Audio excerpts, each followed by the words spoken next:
How significant do you think this week has been, particularly with this commitment from Germany and America? Well, definitely from Ukrainian perspective, that was a victorious stage of this war, and it was the victory of diplomacy and the victory of actually any logics in this war.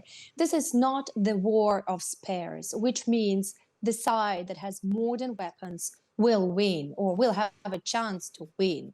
In this case, Russia has a lot of people, and Russia actually does not care about the people. But Russia's weapons are very outdated. The thing that they send like really hundreds of thousands of people for death.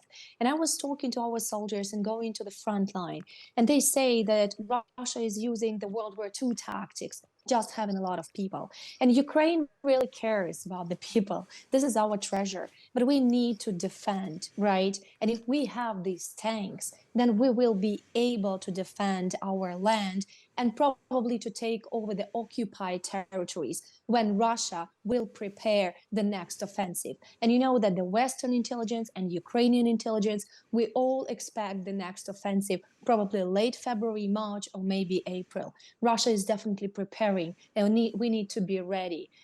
11 months of war. We have shown such determination. We have shown that we can win. We have shown to the world that we will stand for this democracy. So we need to stand united so that actually we don't lose all those victories, and we actually can stand against the biggest and most aggressive autocracy today, which is Russia. And of course, in modern warfare, tanks are very important. They allow you to punch through enemy lines and retake territory. But history shows that tanks alone don't win wars and win battles. What do you think is the bigger sort of strategy here to try and end this war and for Ukraine to win, Iuliia?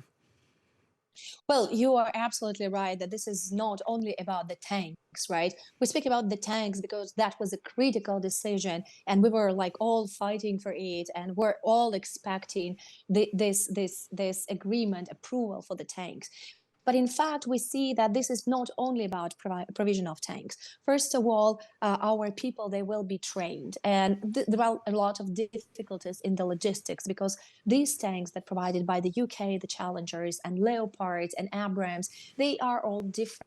Right, and there will be definitely problems with the logistics of the integration of these tanks into the battlefield, but we just don't have a choice. And our people, they are eager to learn as fast as possible, as much as possible, to give the fight. But also, we are grateful for all the countries who will train, who will work on this logistics, who are repairing these tanks, who will provide ammunition, because ammunition tends to run out definitely, and we will need it as much as possible to actually get through this demarcation line. You've heard that probably there were some small tactical losses in Donbass in the recent weeks, like Ukrainian army was taken from Solidar, right? And the battle in Bakhmut is really very heavy still. But I was talking to the soldiers, and they said that they have the rule that they will rest, they will take care about the wounds, and they will come back. Because what we were expecting, this new package of help. And we see that the West is very united, understanding that this battle can be decisive in this war. Ukraine wants to reach any achievement of peace during this year. It's very important for us because time plays against us. So if we are prepared as much as possible, and if we have these tanks and ammunition and trained people, we will be able to defend and to regain territories. But also we know that Ukrainian leadership and military leadership is working hard on talking about getting F-16 jets for the reason that Russian aviation is very heavily active right now. And we understand that the sky is the biggest danger for civilians and for Ukraine since the beginning of this war.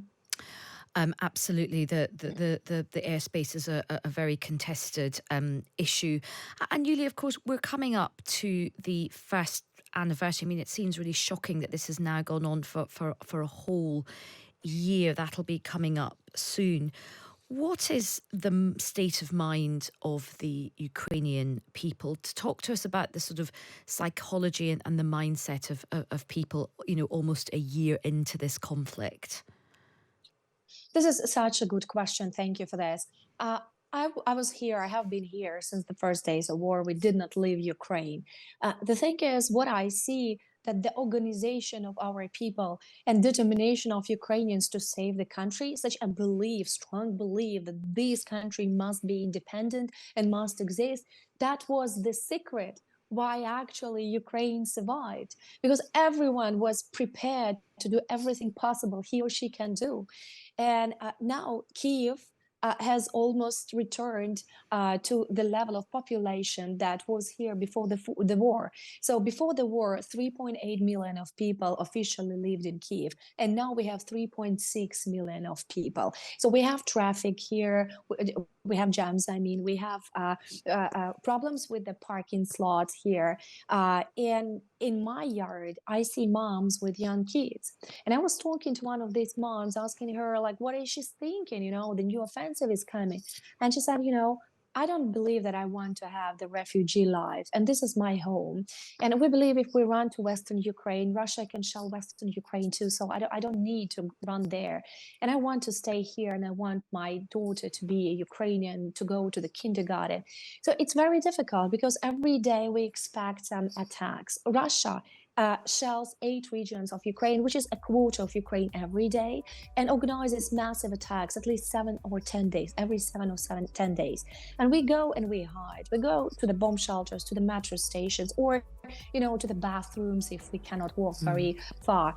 And still, Ukrainians believe that, we can stay here, and this is what we can do by defending the rear, or going to the front line, or volunteering, or telling the word. So I believe in my people and determination to save this country.